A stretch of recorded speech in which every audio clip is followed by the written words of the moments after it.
एक समय की बात है। प्राचीन ग्रीस के एक कोने में एक शक्तिशाली राज्य था, जहां राजा इयासस और रानी क्लाइमीन का शासन था। उनका राज्य बहुत समृद्ध था, जहां सुनहरी फसलें, घने जंगल और चमचमाती नदियां थीं। लेकिन इस वैभव के बावजूद राजा और रानी एक गहरे दुख से जूझ रहे थे। उनके पास कोई उत्तराधिकारी नहीं था। सालों तक उन्होंने देवताओं से संतान के लिए प्रार्थना की और आखिरकार उनकी प्रार्थनाएं सुनी गईं। उन्हें एक सुंदर बेटी का आशीर्वाद मिला, जिसका नाम उन्होंने एटलांटा रखा। लेकिन यह खुशी जल्द ही निराशा में बदल गई। राजा, जो केवल एक पुत्र चाहते थे, ने फैसला किया कि एक बेटी उनके राज्य की विरासत को संभालने के योग्य नहीं है। रानी के विरोध के बावजूद राजा ने एटलांटा को जंगल में छोड़ने का क्रूर निर्णय लिया। जंगल हालांकि साधारण स्थान नहीं था, वहां एक दिव्य ऊर्जा थी और नियति ने एटलांटा के लिए कुछ और ही सोच रखा था। एक ममता भरी भालूनी ने उस रोती हुई बच्ची को पाया। भालूनी ने अपनी संतानों की तरह एटलांटा को पाला और उसे दूध पिलाया। भालूनी की देखभाल में एटलांटा बड़ी हुई और मजबूत निडर योद्धा बन गई। उसने जंगल में जीने, शिकार करने और हर चुनौती से लड़ने की कला सीख ली। कुछ सालों बाद एक दिन शिकारियों का एक दल एटलांटा से मिला। वे उसकी सुंदरता और अद्भुत कौशल से आश्चर्यचकित रह गए। उन शिकारियों में से एक, जो दयालु व्यक्ति था, ने एटलांटा को अपनाने का निर्णय लिया। उसने उसे इंसानों के संसार में वापस लाया और उसे सभ्यता का पाठ पढ़ाया। एटलांटा की बहादुरी और तेजी की कहानियां दूर दूर तक फैलने लगीं। आखिरकार उसके माता पिता तक भी ये खबर पहुंची। राजा इयासस और रानी क्लाइमीन, जो अब अपने किए पर गहरा पछता रहे थे, ने एटलांटा को वापस लाने की कोशिश की। उन्होंने उससे माफी मांगी और अंततः एटलांटा उनके साथ महल वापस आ गई। लेकिन वह अब वो असहाय बच्ची नहीं थी जिसे उन्होंने छोड़ा था। वह अब एक मजबूत और स्वतंत्र योद्धा बन चुकी थी। हालांकि एक भविष्यवाणी ने उसके जीवन पर एक काला साया डाल दिया था। कहा गया था कि अगर एटलांटा ने विवाह किया तो यह उसके जीवन के लिए विनाशकारी होगा। इस भविष्यवाणी के कारण और अपनी स्वतंत्रता को बनाए रखने के लिए उसने कभी विवाह न करने का निर्णय लिया।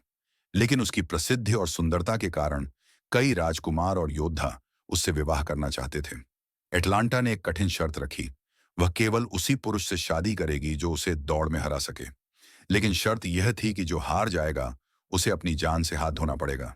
यह खतरनाक चुनौती भी कई पुरुषों को रोक नहीं सकी। एक के बाद एक सभी पुरुष असफल हुए और उनकी जान चली गई। इस खतरनाक खेल को देखते हुए एक दिन एक युवक, हिप्पोमेनीज, ने एटलांटा को चुनौती दी। लेकिन वह अन्य लोगों की तरह अहंकारी नहीं था। वह एटलांटा के साहस और स्वतंत्रता से बहुत प्रभावित था और उसे सच्चा प्रेम करता था। हिप्पोमेनीज ने देवी एफ्रोडाइट, जो प्रेम की देवी थीं, से सहायता मांगी। देवी उसकी सच्ची भावना से प्रभावित हुई और उसे 3 सुनहरे सेब दिए। उन्होंने कहा, इनका इस्तेमाल बुद्धिमानी से करो, ये तुम्हारी जीत की कुंजी है। दौड़ का दिन आया। पूरा राज्य देखने के लिए इकट्ठा हुआ। एटलांटा आत्मविश्वास से भरी हुई दौड़ की शुरुआत में खड़ी थी। दौड़ शुरू हुई और एटलांटा ने पलक झपकते ही बढ़त बना ली। लेकिन हिप्पोमेनीज ने देवी के बताए अनुसार पहला सुनहरा सेब उसकी राह में फेंक दिया। सेब की चमकती सुंदरता ने एटलांटा का ध्यान खींचा। वह थोड़ी देर के लिए रुकी और सेब उठा लिया। हिप्पोमेनीज ने यह चाल 2 बार और दोहराई। हर बार एटलांटा का ध्यान भटक गया और उसने रुककर सेब उठाया। इसी दौरान हिप्पोमेनीज ने अपनी गति बनाए रखी और आखिरकार वह फिनिश लाइन पार कर गया। पहली बार एटलांटा हार गई थी, लेकिन उसकी हार के साथ उसके दिल में हिप्पोमेनीज के लिए सम्मान और प्रेम जागा। उसने उसे शादी करने के लिए हामी भर दी।